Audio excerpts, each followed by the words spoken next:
Hello guys, welcome to this video series. So here I will be talking about my interview experiences at various MBA colleges in India. In this particular video, I will be talking about my SPJ in GDPI process. So मेरा S P Jain का interview was on 3rd of Feb this year. I know काफ़ी late हो गया video डालने में because इतने सारे interviews और पी आई प्रोसेसेस चल रहे थे, तो मेरे को टाइम नहीं मिल पाया वीडियो अपलोड करने में. But here it is now finally, and I have converted this interview call into an offer, so it might help you guys as well. So in this video I will mainly be explaining के पूरा इनका process कैसे conduct हुआ है and मेरे से क्या क्या exact questions पूछे गए थे. So we'll start this video with my introduction. So एक वीडियो मैंने अपने इंट्रोडक्शन के लिए ऑलरेडी बना रखा है जिसका लिंक डिस्क्रिप्शन में है, तो आप लोग उसको जाके एक बार चेक कर सकते हो बिकॉज सब लोग की प्रोफाइल अलग अलग होती है, so the questions that are asked might be different. Will start with this process. It was on 3rd of Feb 2026 as I said, and offline interview था. हमको Institute of Hotel Management Bangalore में report करना था and around 12:30 reporting time था if I remember it correctly. Yup. And मैंने इनके 2 programs के लिए अप्लाई किया था. First preference was finance, second was information management and analytics. And document verification होता है आप जैसे ही वहाँ पहुँचते हो. ज़्यादा कुछ लगता नहीं है, जो भी मेंशन उन्होंने किए हुए हैं डॉक्यूमेंट्स वो आप लोग डेफिनेटली ले जाना. But they only check your identification proof and some basic documents. उसके बाद they divide you into groups of 4, 5 और 6, डिपेंड करता है. मैं कोई कोरिलेशन इस्टेब्लिश नहीं कर पाया था ग्रुप्स में, तो आई एम अज्यूमिंग के रैंडम ग्रुप्स में डिवाइड किया जाता है. एंड उसके बाद they give you a case study. So you are made to sit on a bench. Proper college था तो उसमें क्लासेस थी, वहाँ पे हमको एक बेंच पे बिठा दिया था एंड आपको एक पेपर दिया जाता है जिसपे वो पूरी केस स्टडी लिखी हुई होती है. You are not given any kind of material for rough work, you are not given any pen, आप कुछ लिख नहीं सकते हो, बस आपको वो केस स्टडी रीड करनी है. सो मेरे केस में केस स्टडी थी कि कोई एक रिसेंट MBA ग्रेजुएट बंदा है, उसने अपनी ट्रेनिंग कंप्लीट करी है किसी लीडिंग अधेसिव कंपनी में इंडिया में, और उसने as a sales executive head join किया है वेस्टर्न यूपी में. सो उसका प्रोडक्ट जो है वो ट्रस्टेड है, उसकी ब्रांड का रिटेलर नेटवर्क बहुत अच्छा है, बट उसकी ब्रांड का एक कॉम्पिटिटर है जो अनएथिकल बिजनेस कर रहा है. मतलब वो रिटेलर्स को पैसे दे रहा है, कैश दे रहा है प्रोडक्ट, अपना प्रोडक्ट रखने के लिए. ये बॉन्डेक्स कंपनी जिसके लिए वो बंदा काम कर रहा है उसके लिए वो फॉल्स ह्यूमर्स फैला रहा है. सो इनका प्रोडक्ट ना पिछले 4-5-6 महीने से इतना ज़्यादा सेल नहीं हो रहा है, और वो ये भी रूमर्स फैला रहा है कि इन्होंने अपना केमिकल फार्मूला हमसे कॉपी किया एंड ऑल ऑफ दैट. सो जो MBA ग्रेड है उसको बहुत ज़्यादा प्रेशर है अपने रीजनल सेल्स हेड से कि उसको अपनी सेल्स कंप्लीट करनी है और उसकी ग्रोथ भी हैम्पर नहीं होनी चाहिए and all of that. So this was overall what the situation that was given to us. अब इसमें हमको कुछ नहीं करना था, बस ये सिचुएशन हमको रीड करनी थी. इसके बाद क्या होगा, जो भी आपका ग्रुप है, 2 ग्रुप इंटरव्यूज होंगे. So there will be a group interview 1 जिसमें आपका पूरा ग्रुप जाएगा. सो यू विल बी 4 और 5 पीपल सिटिंग एंड आपके सामने 3 इंटरव्यूअर्स होंगे, 2 या 3 इंटरव्यूअर्स होंगे. हमारे केस में 2 थे, कुछ केसेस में 3 इंटरव्यूअर्स भी थे. एंड वो लोग आपसे आपकी प्रोफाइल वगैरह के बारे में क्वेश्चंस पूछते हैं. अगर आपका GI1 क्लियर हो जाता है तो फिर आपको GI2 के लिए भेजा जाता है. So I will start with my GI1. GI1 में उन्होंने एक एक करके फ्रॉम लेफ्ट टू राइट हमसे हमारा इंट्रोडक्शन पूछा था. Tell me about yourself in 90 seconds. सब लोगों से उनसे वर्क एक्स रिलेटेड क्वेश्चंस पूछे थे. So since I work at an MNC as a software engineer, मेरे को उससे रिगार्डिंग सवाल पूछे थे. What do you do at your work? What is the difference between React and Angular? Do you think there is a future of front-end development or developers considering AI can make websites and apps in just seconds?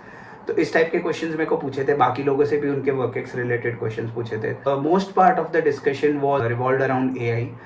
मेरे से भी बहुत सारे AI related questions पूछे थे, बाकी लोगों से भी बहुत सारे AI रिलेटेड क्वेश्चंस पूछे थे.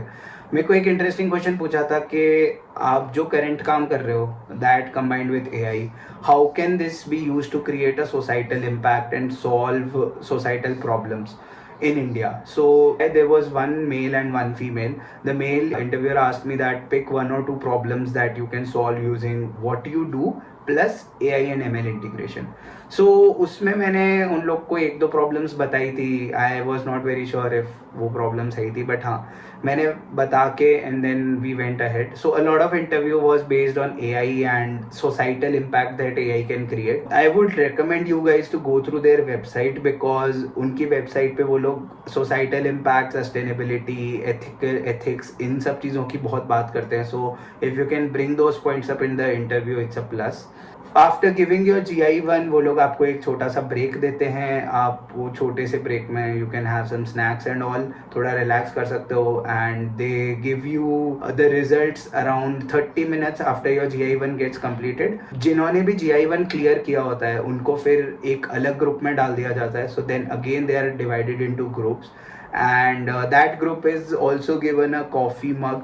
So जिन्होंने भी GI1 क्लियर किया है उनको इससे कॉफ़ी मग मिलता है, which is good. After that आपको एक और पैनल में भेजा जाता है. तो हमारे वाले पैनल में there were 2 male interviewers, and group interview 2 will mainly be based upon your form B. So form B is where you have written about your why MBA and other questions that they ask you, basically what they want to know about you. Our GI2 was not based on the particular form B. हमारे इसमें बहुत ज़्यादा situation based, ethics based questions थे, but बहुत सारे panel से मैंने जहाँ बात करी थी उनसे फॉर्म बी पे क्वेश्चंस पूछे गए थे. सो GI2 में आपसे केस स्टडी रिलेटेड भी क्वेश्चन पूछे जाएंगे. GI1 में मैंने ऐसा कहीं नहीं देखा है कि केस स्टडी रिलेटेड क्वेश्चंस पूछे गए हैं. All of that was in GI2. GI2 में मेरे को सबसे पहले केस स्टडी पे ये पूछा गया था कि अगर आप रिटेलर हो तो आप सबसे पहला स्टेप क्या लोगे. तो उनको बहुत क्रिस्प और शॉर्ट आंसर चाहिए था. First question was if you are sales manager what you will do. Second was if you are the retailer what you will do. उसने पूछा था कि आप अपनी कंपनी का प्रोडक्ट रखोगे अपनी शॉप पे, या फिर आप जो दूसरा प्रोडक्ट है जो आपको ज़्यादा पैसे दे रहा है वो रखोगे. आप दोनों नहीं कर सकते. सो आपको डिसाइड करना पड़ेगा कि आपकी शॉप में मैक्सिमम प्लेस कौन सा प्रोडक्ट लेगा. एंड उन्होंने फिर मेरे को पूछा था, इनफैक्ट सबसे ये क्वेश्चन पूछा था एंड सबका ओपिनियन ले रहे थे. So the interview was placed like first candidate, second candidate, third candidate, fourth candidate. ऐसा नहीं था कि आप एक दूसरे को बीच में काट सकते हो. वो एक क्वेश्चन पूछते थे, उसमें सबको एक एक करके आंसर देना होता था. And you have to be attentive of what they are asking and whom they are asking that question to, because वो लोग आपको पूछ सकते हैं why is this candidate wrong, why is this candidate right. So you have to be attentive. They gave us some ethical questions. So first was that you are in a group which has to submit a project. So SP Jain is very strict about plagiarism or AI usage, and your project has been flagged as plagiarized because one of your team members has copied the content either from someone else's project or copied it from AI. Now you receive a letter from the project dean that an examination committee that if you give the name of the person who did this, he would face some actions. Severity of actions was not clarified to us, and all the others would walk free. So if you take ownership as a group, the whole group will receive a subgrade, maybe a C or a D grade or something like that. So in this case what will you do? And then वो लोग इस case में जो भी तुम्हारा answer था उसके basis पे वो लोग ट्विस्ट करके सिचुएशन को और ज़्यादा डिफिकल्ट क्वेश्चंस पूछ रहे थे. So the first twist that they added was all the others in the group excluding that culprit are in the dean's top 10 list. So if you take responsibility as a group, you will be thrown out of the top 10 list. If you give name, you will walk out free. So you also know the fact that the culprit has historically been a baggage to all the other members of the group, because he has never contributed into any of the projects. So this is the first time that he contributed, and he used plagiarism. So this was the twist, and they asked me if we would change our stance. The second twist that they added was you are just outside the examination committee boardroom where you have to tell your decision to the exam committee. 5 minutes before the meeting, the culprit starts breaking down and starts crying, stating that he wasn't able to contribute because he had a serious medical situation going on at his home. One of his close family member had some cancer or something like that. Would you now change your stand? So इसमें भी I think what they wanted to test was how ethically strong you are. But I think कैसे आप इसको answer करोगे totally depends on you. मैंने इसको बहुत अलग तरीके से आंसर किया था. मैंने स्टैंड चेंज नहीं किया था. That is what I took a firm stand on.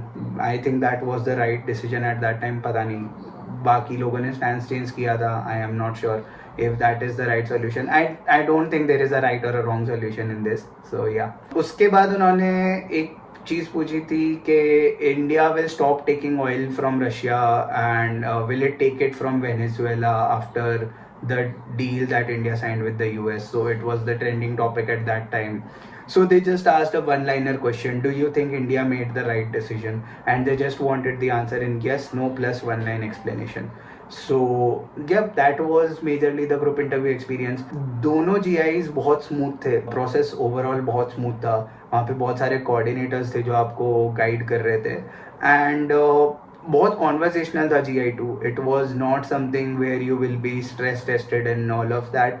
So it was a really smooth process and I hope from this experience you get some help in your ongoing interview experiences. Thank you.